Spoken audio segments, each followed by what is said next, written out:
अब जरा बात करते हैं जम्मू कश्मीर के एक और मामले की, यानी कोरोना की, और कोरोना के बीच ईद की आमद की। कल हमने आपको मुख्तलिफ इलाकों से तस्वीरें दिखाई थी और आपको बताया था कि कहीं पर भी कोरोना प्रोटोकॉल का ख्याल नहीं रखा गया है। ताहम आज की इत्तला और आज की तस्वीरें जो हैं वो कल से लेकर काफ़ी डिफरेंट है, क्योंकि जम्मू कश्मीर में गुज़श्ता शाम से 30 अफराद कोरोना वायरस की वजह से जान बहक हुए हैं। ये गुज़श्ता शाम से अभी तक की मैं बात आपको कर रहा हूँ। इस तरह से जो मोहलिक वायरस से मरने वालों की मजमूई तादाद 2877 तक पहुँच गई है। और मुख्तलिफ खबरसा इदारों के मुताबिक अगर बुध को आप देखेंगे तो 21 अफराद GMC जम्मू में जान बहक हुए हैं, जबकि 9 वादी कश्मीर के मुख्तलिफ अस्पतालों में दम तोड़ बैठे हैं। वादी कश्मीर में जो अफराद आज कोरोना की वजह से अजान हो गए हैं उनका ताल्लुक जो है 2 अनंतनाग, कोकरनाग, बख्शियाबाद, अनंतनाग और दीगर इलाकों से बताया जा रहा है। लेकिन स्ट्राइक यानी आज जो निफाज अमल में लाया गया था, सुबह थोड़ी सी नरमी जरूर थी, लेकिन दिन चढ़ने के साथ ही सूरत हाल में नुमाया तब्दीली देखने को मिली और हर जगह पर सन्नाटे की सूरत हाल देखने को मिली है। सीधे चलते हैं पहले जम्मू, क्योंकि अभी तक की बड़ी खबर जो जम्मू से आ रही है कि GMC जम्मू के अंदर 21 से ज्यादा लोगों की मौत कल से हुई है। तो मेरे साथ इस वक्त ज्वाइन कर चुके हैं, हमारे दोनों नुमाइंदे ज्वाइन कर चुके हैं। मेरे साथ अनिल भी ज्वाइन कर चुके हैं और अमजद और ऋषि खजूरिया भी ज्वाइन कर चुके हैं। सबसे पहले आपके पास अनिल, जम्मू की जब मैं बात करता हूं तो लगातार इस वक्त सेंट्रल फोकस जम्मू डिस्ट्रिक्ट बना हुआ है। एडमिनिस्ट्रेटिव पार्ट पर लेफ्टिनेंट गवर्नर साहब हो या कोविड कंट्रोल रूम हो, हर जगह पर यह कोशिश की जा रही है कि ये जो वायरस फैल रहा है इसको कर्टेल किया जाए, इसको रोका जाए और शरई अमवात यानी जो मरने वालों की तादाद है वो किसी न किसी तरीके से कम हो। आज पूरे दिन क्या कुछ आपने देखा और GMC के अंदर की सिचुएशन क्या कुछ है?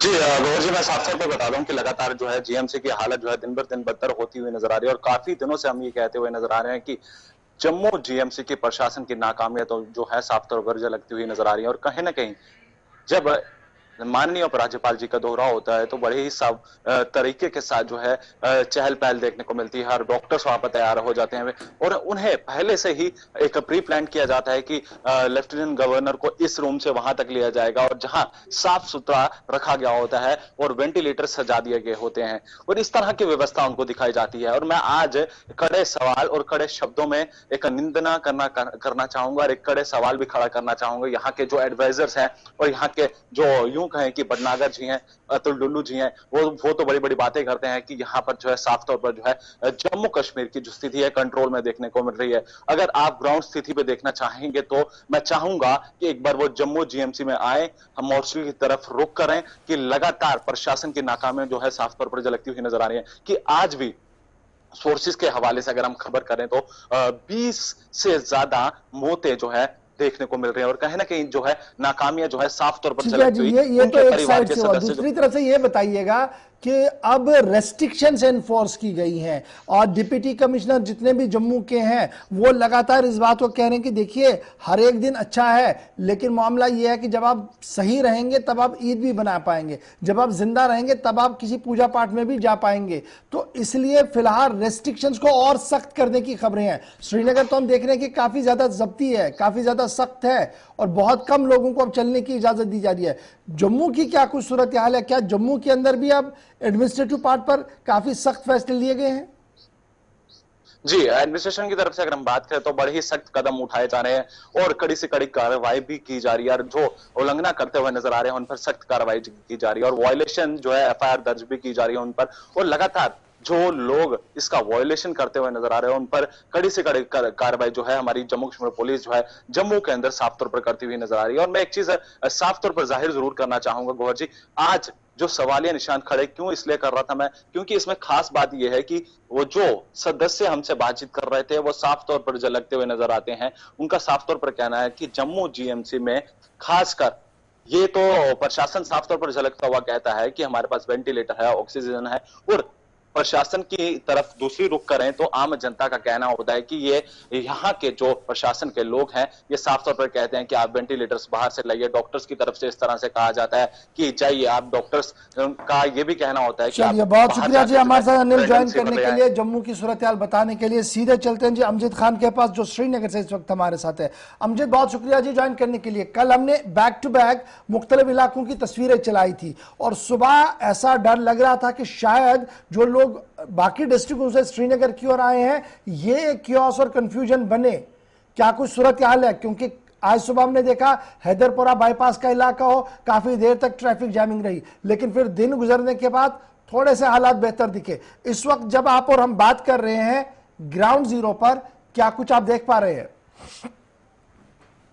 लगातार पिछले 3 दिन से हम लोग ये दिखा रहे हैं कि किस तरह से श्रीनगर के अंदर लगातार जो एडमिनिस्ट्रेटिव एरियाज थे उनकी जो बचना हमें दिखाई जीरो पे, क्योंकि कोई भी जो लॉकडाउन है या वायलेशंस जो है वो लगातार हो रही थी। लॉकडाउन की इम्प्लीमेंटेशन कहीं पर नजर नहीं आ रही थी। लेकिन आज सुबह से ही श्रीनगर के अंदर एक ऐसी तस्वीर दिखी जो 2020 में दिखी थी, लॉकडाउन 1 में दिखी थी, यानी किसी भी शख्स को सड़कों पर बाहर आने की इजाजत नहीं दी गई। लोग इस कंफ्यूजन में थे कि शायद कल ही के जैसा लॉकडाउन आज भी होगा, हम बाहर आ सकते हैं, शॉपिंग कर सकते हैं, मजे कर सकते हैं शहर में। लेकिन इसके विपरीत हुआ। लोग जहां पर बाहर पकड़े गए, नाके पर उन्हें रोका गया, कार्ड चेक किए गए, परमिशन चेक की गई, उसके बाद ही लोगों को आगे जाने की इजाजत दी जा रही है। अमजद, ये बताइए, क्या ये हमने सिर्फ सिविल लाइंस एरिया में देखा या एंटायर डाउनटाउन के अंदर भी देखने को मिला, इंटीरियर एरियाज में भी शहर के देखने को मिला, या सिर्फ एक मेन स्क्वायर जो हमारा है जहांगीर चौक से लेकर डलगेट तक का एरिया रहता है जो वीआईपी मूवमेंट में रहता है, वहां पर अक्सर भी हम देखते हैं कि सिक्योरिटी काफी टाइट रहती है? नहीं गौर, ऐसा हुआ है कि आज के दिन में डिफरेंस यही रही है। जब हम लोग बीते दिनों की बात करें तो लगातार हम देख रहे थे कि जो 4 किलोमीटर का स्ट्रेच था जो जहांगीर चौक से डलगेट तक का आता था, जिसमें वीआईपी मूवमेंट होती थी, दिखावे के लिए पूरी सड़क बंद कर दी जाती थी। लेकिन आज विपरीत है कि पूरे शहर के अंदर सारी एंट्री एग्जिट, आप गांधरबल सोडा एंट्री एग्जिट की बात करें, बारामूला बटमालू एंट्री एग्जिट की बात करें, चाडोरा छानपुरा एंट्री एग्जिट की बात करें, पांथा चौक श्रीनगर एंट्री एग्जिट की बात करें, पूरी तरह से सारी एंट्री एग्जिट्स को सील कर दिया गया था। शहर के इनफैक्ट अंदरूनी इलाके जो हैं वहां पर भी मूवमेंट पूरी तरह से रिस्ट्रिक्ट कर दी गई थी। आप नटीपुरा इलाके की बात करें, जवाहर नगर की बात करें, राजबाग की बात करें, सुनवार की बात करें, लाल बाजार की बात करें, दरगाह की एक बात चीज करें, बड़ा इंपॉर्टेंट है, जल्दी से जरा इस पर भी बात कीजिएगा।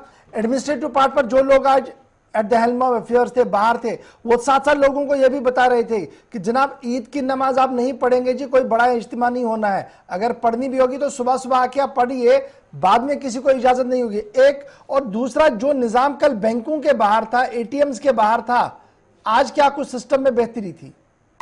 सबसे पहले तो हम नमाज की बात करेंगे। कई सारे तो इलाके ऐसे हैं जिन्होंने खुद जामिया मस्जिदों में ही जो नमाज पढ़ने का प्लान है उसको रद्द कर दिया है, यानी किसी भी तरह की इज्तिमाई नमाजें खुद लोगों ने ही इस चीज का फैसला लिया है कि नहीं होगी। उसके बाद हमने जिस तरह से पहले भी देखा है कि जो जुम्मतुल विदा की नमाज थी उसको भी कांग्रेगेशनल प्रेयर को कैंसिल कर दिया गया था, तो शायद शाम तक ईद पर भी कोई बड़ा फैसला जमात की जो हमारे इस्लामिक जमात हैं वो सामने रखें, या फिर एडमिनिस्ट्रेटिव फैसला तो आपने पहले ही बता दिया है कि एक लिया गया है कि अगर पढ़ें तो सोशल डिस्टेंसिंग के साथ पढ़ें, पूरी तरह से कोविड के प्रोटोकॉल्स को फॉलो करके पढ़ें। लेकिन अगर ना पढ़ें तो कई सारी ऐसी जगह होंगी जहां पर ना पढ़ने दी जाए शायद नमाजें, क्योंकि कांग्रेगेशनल गैदरिंग्स नहीं है। बहुत शुक्रिया जी हमसे हमारे साथ ज्वाइन करने के लिए। अब चलते हैं जी सांबा, ऋषि मेरे साथ है। ऋषि, अपडेट कीजिएगा क्योंकि सांबा भी श्रीनगर के नक्शे कदम पर तेजी के साथ आगे बढ़ रहा है और जहां पर लॉकडाउन होना चाहिए था, खबर यह भी है कि कहीं पर नरमी है और कहीं पर बहुत ज्यादा सख्ती भी देखने को मिल रही है। जी बिल्कुल, आपको बता दें कि जिस तरह से लगातार जो कोरोना का कहर है वो साफ तौर पर देखा जा सकता है। और आज भी अगर जिला सांबा की बात करें तो जिला सांबा में इस समय सबसे ज्यादा परेशानी बनी हुई है डेथ रेट को लेकर। डेथ रेट जो कि लगातार एक चैलेंज बना हुआ है प्रशासन के लिए कि आगे किस तरह से डेथ रेट को कंट्रोल किया जाए। और आज भी 2 और नई डेथ यहां पर रिपोर्ट हुई है, लेकिन इसी को लेकर हमने कल डीसी सांबा अनुराधा गुप्ता जी से भी बात की थी। आज भी हम लगातार उनसे फोन लाइन पर जो वो संपर्क कर रहे हैं, उनसे ये जानने का प्रयास कर रहे हैं कि अभी भी कुछ लोग ऐसे हैं जो कोरोना की गाइडलाइंस फॉलो नहीं कर रहे। कोरोना को लेकर जो गाइडलाइन, जो प्रोटोकॉल जारी किए गए हैं, लोग अभी भी उसकी वायलेशन कर रहे हैं और लगभग 17 से 18 हजार का जो चलान है ये पूरे जिला भर में काटा गया है।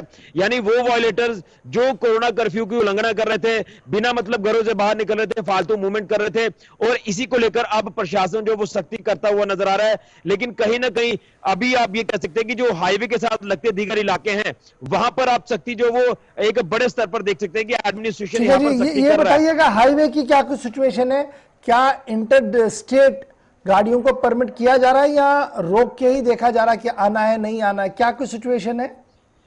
देखिए, इंटरस्टेट की अगर गाड़ियों की बात करें तो यहां पर पैसेंजर गाड़ियां ऑलरेडी बंद हैं, क्योंकि उनकी लगातार पिछले कई दिनों से हड़ताल चल रही है। लेकिन आपको बताऊं, हाईवे के ऊपर किसी तरह की कोई रिस्ट्रिक्शन नहीं है। खासतौर पर मैं बात करूंगा जो गुड्स वाली गाड़ियां आती हैं, जो इंट्रा स्टेट है या फिर इंटरस्टेट है, इनको लेकर पूरी तरह से जो इनका चलना है वो स्मूथ है। प्रशासन ने इन्हें साफ तौर पर कहा कि इनको किसी तरह की कोई रोक टोक नहीं होगी, क्योंकि असेंशियल सप्लाईज जो वो आनी है, चाहे वो फैक्ट्रीज को लेकर माल हो, कच्चा माल हो, ये जो दीगर सप्लाईज है ये चलती रहेंगी। लेकिन ओवरऑल यहां पर अगर आपको बताएं तो जिला सांबा में स्थिति जो वो कहीं ना कहीं खराब है इस समय कोरोना को लेकर। अस्पतालों में जो इंतजाम है वो आपके सामने है। हमने परसों भी ये अपडेट किया था। बहुत शुक्रिया जी अमन ऋषि ज्वाइन करने के लिए। वक्त की कमी की वजह से आपको मैं रोक रहा हूं, जरा बढ़ते हैं।